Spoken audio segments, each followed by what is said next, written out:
Inaasahang bago magpasko ay makakauwi na sa Pilipinas ang overseas Filipino worker na si Mary Jane Veloso dulot ng commercial flight ayon sa Department of Justice.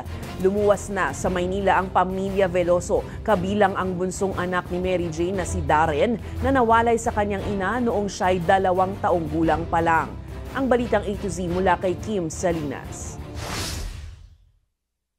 Sa wakas po makakasama na po namin yung mama namin. Hindi po yung pauntol-untol po.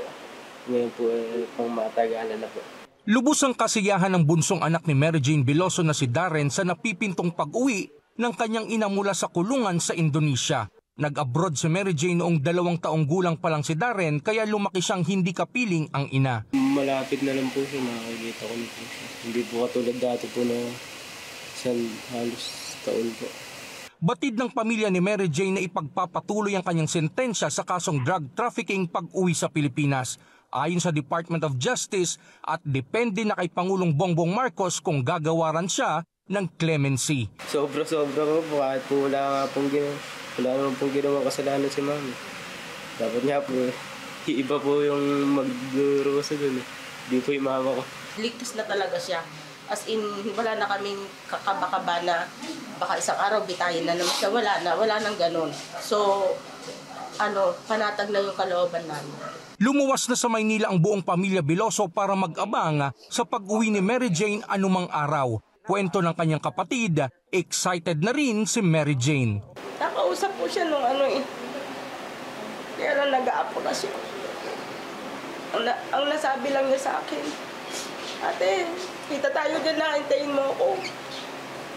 Magkikita na tayo."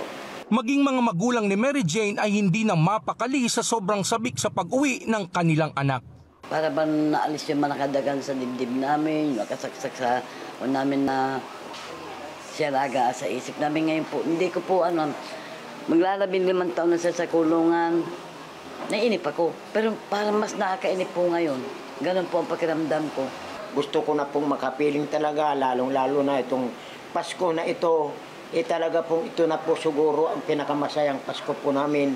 Nagbuhat po noong 2010 hanggang 2024. Ayon sa DOJ, posibleng bago magpasko ay makauwi na si Mary Jane lula ng isang commercial flight.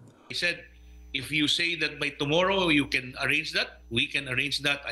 We'll just make the necessary calls. The fact remains that they acted with compassion and liberality here. The arrangement here is a transfer of sentenced persons. Nilinaw naman ng DOJ walang special treatment na ibibigay kay Veloso pagdating ng Pilipinas.